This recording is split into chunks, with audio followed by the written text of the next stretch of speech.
पोखरलो की पुस्तक भीमराव अंबेडकर एक जीवनी जाति उन्मूलन का संघर्ष एवं विश्लेषण के पिछले एपिसोड में हमने चर्चा करी थी कि 1932 के पूना पैक्ट के तुरंत बाद ही गांधी जो हैं अखिल भारतीय अस्पृश्यता लीग की स्थापना करते हैं और हरिजन नामक एक अखबार जो साप्ताहिक तौर पर निकलता था उसकी शुरुआत करते हैं और साथ ही 1932 में ही अस्पृश्यता उन्मूलन सप्ताह का आयोजन भी करते हैं, जो डॉक्टर अंबेडकर के मन में एक उम्मीद जगाता है कि शायद गांधी जो हैं अस्पृश्यता उन्मूलन के लिए कुछ अब करेंगे। वहीं रूढ़िवादी राष्ट्रवादी हिंदू जो होते हैं वो गांधी के जबरदस्त खिलाफ हो जाते हैं और उनके विरोध में जगह जगह काले झंडे दिखाए जाते हैं, जिसकी की कल्पना करना भी उस समय संभव नहीं था। उस समय हिंदू महासभा जो थी वो कांग्रेस का ही हिस्सा हुआ करती थी। लेकिन मंदिर प्रवेश के दौरान जो गांधी का चरित्र सामने आता है वो डॉक्टर अंबेडकर को एक बार फिर सोचने पर मजबूर कर देता है और वहां डॉक्टर अंबेडकर पुरजोर तरीके से हरिजन शब्द के इस्तेमाल का विरोध करते हैं। हरिजन शब्द का क्या मतलब था और वे विरोध क्यों करते हैं हमने पिछले एपिसोड में जाना था। आप उसके लिए पिछला एपिसोड कंसिडरेशन में ले सकते हैं। और आज के एपिसोड में हम जानेंगे कि किस तरीके से डॉक्टर अंबेडकर का फाइनली मोह भंग होता है गांधी से। न केवल डॉक्टर अंबेडकर का बल्कि अंग्रेज हुकूमत भी उनके महात्मा के चोंगे के ऊपर सवालिया निशान लगाती है। आज के एपिसोड में इन सब मुद्दों के ऊपर हम चर्चा करेंगे, तो चलिए मेरे साथ। जय भीम, मैं शालिनी और आप देख रहे हैं अंबेडकर नामा। एंटी अनटचेबिलिटी लीग से हरिजन सेवक संघ तक।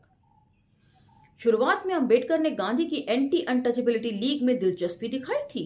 अक्टूबर 1932 में वे जेल में गांधी से मिलने गए और उन्हें सुझाव दिया कि लीग की विभिन्न समितियों में आधे से अधिक सदस्य अस्पृश्य होने चाहिए। फुटनोट 69। डी की doctor Ambedkar page number 218 and 19 में उद्धृत। उनके सुझाव पर कोई सकारात्मक प्रतिक्रिया दिखाई नहीं दी और लीग पर ऊंची जातियों के हिंदुओं का ही दबदबा बना रहा। इसका मुख्य कारण यह था कि गांधी इसे पश्चातापी पापियों का संगठन बनाना चाहते थे। Footnote 70। O Mendelsohn and M Vicziany the Untouchables page 107 में उद्धृत। 30 सितंबर 1932 को बंबई में एम मालवीय की अध्यक्षता में हुई सभा में लीग का औपचारिक ऐलान किया गया। जी.डी. बिड़ला को उसका अध्यक्ष और अमृतलाल ठाकर को उसका सचिव नियुक्त किया गया। तो अमृतलाल ठाकर कौन थे, इनका एक छोटा सा ब्यौरा यहां पर दिया गया है, उसे आप सुन लीजिए। अमृतलाल ठाकर को ठक्कर बाबा के नाम से भी जाना जाता था। वह एक गुजराती समाज सुधारक थे जिन्होंने 20 के दशक में भील सेवा मंडल का गठन किया था और सर्वेंट ऑफ इंडिया सोसाइटी की ओर से किए गए उनके कामों के चलते उन्हें व्यापक सम्मान के भाव से भी देखा जाता था। लीग के संविधान के अनुसार संगठन के केंद्रीय बोर्ड में कम से कम 3 अस्पृश्य सदस्य होंगे, विद इन ब्रैकेट कुल मिलाकर 9 सदस्य होंगे। ये अस्पृश्य सदस्य थे MC राजा, राव श्रीनिवासन और अंबेडकर। अंबेडकर ने ठक्कर को पत्र लिखकर सुझाव दिया कि लीग को जाति व्यवस्था के उन्मूलन और अंतरजातीय विवाह व सहभोज के लिए अभियान चलाना चाहिए। इस पत्र पर संभवतः कोई उत्तर नहीं आया, एज यूजुअल। कुछ समय बाद अंबेडकर और सभी दलित प्रतिनिधियों ने भी संगठन से इस्तीफा दे दिया। लीग को हरिजन सेवक संघ का नाम दिया गया था और बिड़ला के पैसे की बदौलत इसकी गतिविधियां एक संरक्षणवादी ढंग से अस्पृश्यों को मदद देने पर केंद्रित हो गई थीं। तो डॉक्टर अंबेडकर जो शुरू से ही हरिजन कहे जाने के विरोधी थे और जब इस संघ को जो है हरिजन सेवक संघ का नाम दिया गया इस लीग को, तो डॉक्टर अंबेडकर और उनके बाकी सहयोगियों ने इस्तीफा दे दिया और ये एक संरक्षणवादी ढंग से जो संगठन था वो काम करने लगा कि अस्पृश्य जो हैं वो उनका, जैसे हम कहते हैं ना, अन्नदाता की तरीके से बिहेव करने लगा अस्पृश्यों के साथ। उनका माई बाप बन गया ये संगठन। हरिजन सेवक संघ अस्पृश्यों को शिक्षा के क्षेत्र में प्रगति के लिए मदद देने लगा और ऊंची जातियों के लोगों के हृदय परिवर्तन के लिए भी प्रयास करने लगा। Footnote 71। B Parekh, colonialism, tradition and reform page 238 and 239। तो अब लोग ये बोल सकते हैं कि वो तो शिक्षा भी देने लगे थे, तो इसमें क्या बुराई है? इसमें बुराई ये है कि वे जितना देना चाहते थे उससे ज्यादा की मांग अस्पृश्य नहीं कर सकते थे। कि मतलब जो खैरात देता है ना भिखारी को वही लेनी पड़ती है। उसी तरीके से ये हरिजन सेवक संघ जो था वो काम कर रहा था अस्पृश्यों के मामले में। हरिजन सेवक संघ की नियति और गांधी द्वारा अस्पृश्यों के मुद्दों को धीरे धीरे हाशिए पर ढकेल देने की इस पूरी परिघटना को रूढ़िवादी हिंदुओं की बढ़ती नाराजगी के प्रसंग में देखा जाना चाहिए। ये सब काम क्यों किए जा रहे थे? ताकि रूढ़िवादी हिंदू जो हैं वो खुश हो सकें। गांधी जो ऑलरेडी इतना अस्पृश्यता का प्रचार प्रसार कर चुके हैं। अप्रैल 1934 में ब्रिटिश अधिकारियों को लगता था कि अस्पृश्यता के खिलाफ गांधी की यात्राओं से उन्हें अपनी राय पर पुनर्विचार करने का कारण मिला है। ऐसा लगता है कि श्री गांधी रूढ़िवादियों के विरोध का प्रत्युत्तर देने में अधिकाधिक सावधान होते जा रहे हैं। उन्होंने मंदिर प्रवेश के सवाल पर ऐसी प्रतिक्रिया का बिल्कुल अनुमान नहीं लगाया था।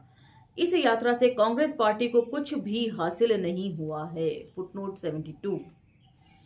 बी रे edited Gandhi's campaign against untouchability, page 243 में उद्धृत। गांधी ने खुद भी नहीं सोचा था कि उनकी महात्मा की इमेज को इतना बड़ा धक्का लगाएंगे, और वही लोग जिनके लिए गांधी काम कर रहे हैं।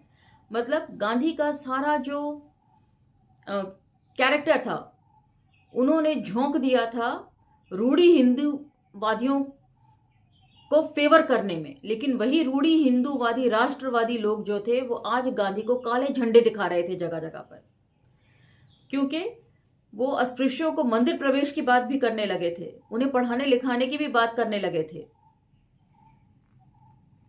इस मुद्दे पर गांधी की बढ़ती चुप्पी 1938 में MC राजा को दी गई उनकी सलाह से जाहिर हो जाती है। तो अब ये जो हरिजन सेवक संघ की स्थापना गांधी ने करी, वो इसी उद्देश्य से करी कि अपने आकाओं को वे खुश कर सके इस बहाने। आगे सुनिए। राजा ने 1937 के चुनावों में मद्रास प्रांत में कांग्रेस की विजय के बाद मद्रास लेजिस्लेटिव काउंसिल में मंदिर प्रवेश विधेयक पेश करने का प्रस्ताव रखा था, मगर मुख्यमंत्री C राजागोपालाचारी ने हिदायत दी कि वह अपना विधेयक वापस ले लें। फुटनोट 73। राजा जी के रूढ़िवाद के बारे में देखें। JP बाघौर ने राजा ji the Brahmin in BL Smith edited reason and the legitimation of power in South Asia, Leiden, E.J. Brill 1978, page 53 to 72। माफ कीजिएगा, ये कुछ ज्यादा ही छोटा छोटा लिखा हुआ है जिसे पढ़ने में दिक्कत हो रही है। इस पर राजा ने गांधी से शिकायत की, मगर गांधी ने उन्हें सलाह दी कि वे CR पर भरोसा रखें। CR मतलब राजगोपालाचारी पर, और वे जो करेंगे अच्छा ही करेंगे। उनके पास जाओ और उनसे तर्क करो, और अगर उनको राजी नहीं कर पाते हो तो जैसा वे कहते हैं वैसा मान लो। तो मतलब अब सीधे तौर पर गांधी जो हैं काले झंडे दिखाए जाने से इतना ज्यादा डर गए थे कि वो अब इस तरह के मुद्दों से अपना पल्ला झाड़ने लगे थे कि जाके रूढ़िवादी राष्ट्रवादी हिंदुओं को समझाओ। यदि वे समझ गए तो सब सही है, वरना जैसा वो कहते हैं वैसा करते जाओ। तो इससे गांधी ये भी साबित कर रहे थे कि मैं भी वैसा ही करता हूं जैसा वो कहते हैं। ये मेरी सलाह है। Footnote 74। S Bandyopadhyay, transfer of power and the crisis of Dalit politics, page 899 में उद्धृत। जाहिर है कि गांधी भी कांग्रेस के रूढ़िवादियों के सामने घुटने टेकने लगे थे।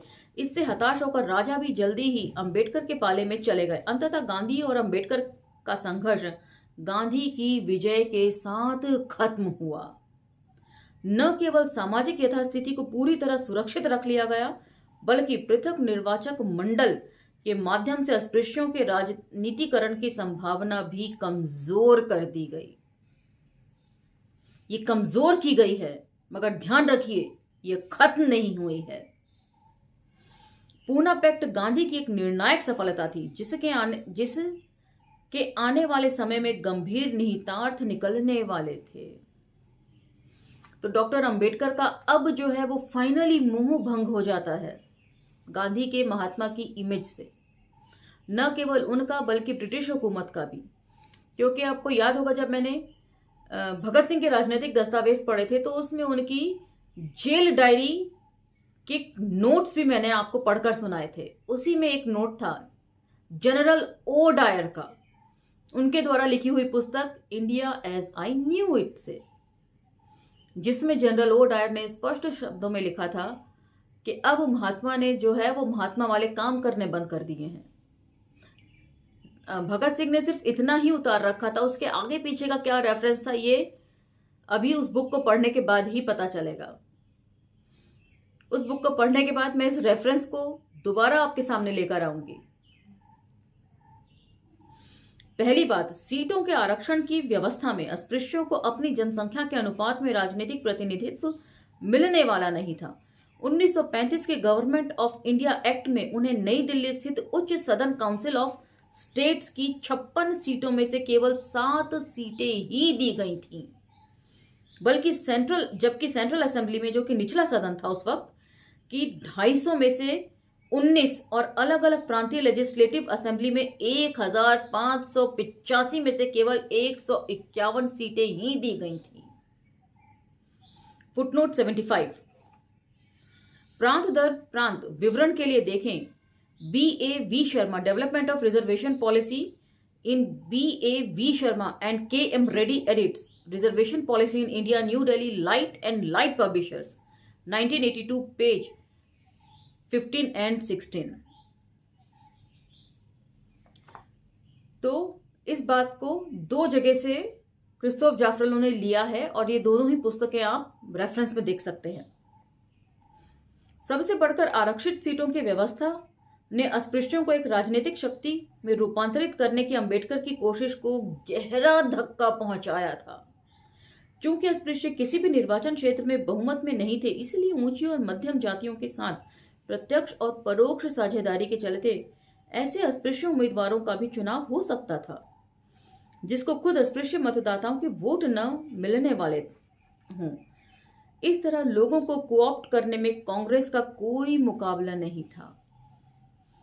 तो यहाँ कोऑप्ट से मतलब मर्ज कर लेना या अपने में समाहित कर लेना, या दूसरे शब्दों में, सीधे सपाट शब्दों में कहें तो निगल लेने में।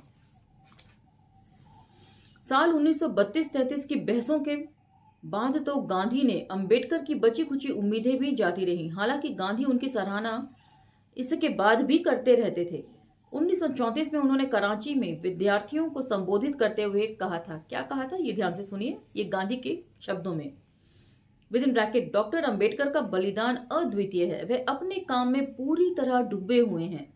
वह एक सरल जीवन जीते हैं। वह चाहे तो माहवार 1 से 2,000 रुपए तक कमा सकते हैं। वे चाहें तो कभी भी यूरोप में जाकर बस सकते हैं, मगर वे वहां नहीं रहना चाहते। वे सिर्फ हरिजनों के कल्याण के लिए ही फिक्रमंद हैं। Footnote 76। R Guha, an anthropologist among the Marxist, page 98 में उद्धृत। तो ऐसा लगता है कि जैसे डॉक्टर अंबेडकर के नापसंदगी के बावजूद जानबूझकर जो है गांधी हरिजन शब्दों का इस्तेमाल करते थे, हरिजन जैसे शब्दों का इस्तेमाल करते थे, और वैसे भी ये तारीफ कम ऑफर ज्यादा लग रहा है। और डॉक्टर अंबेडकर, जो कि उनके पहले गुरु जो थे वो संत कबीर थे, उनकी उलट बांसियां पढ़ने में वो काफी माहिर थे। गांधी जो कहते थे उसका ठीक उल्टा ही उसका मतलब होता था, जो अंबेडकर समझ लिया करते थे। खैर, गांधी के प्रति एक तटस्थ दृष्टि से बात करें तो दरअसल वे पहले और एकमात्र भारतीय राजनेता थे जिन्होंने अस्पृश्यता के उन्मूलन को स्वराज का केंद्रीय तत्व बनाया और इसे चुनौती देने के लिए एकाग्र होकर जुटे रहे।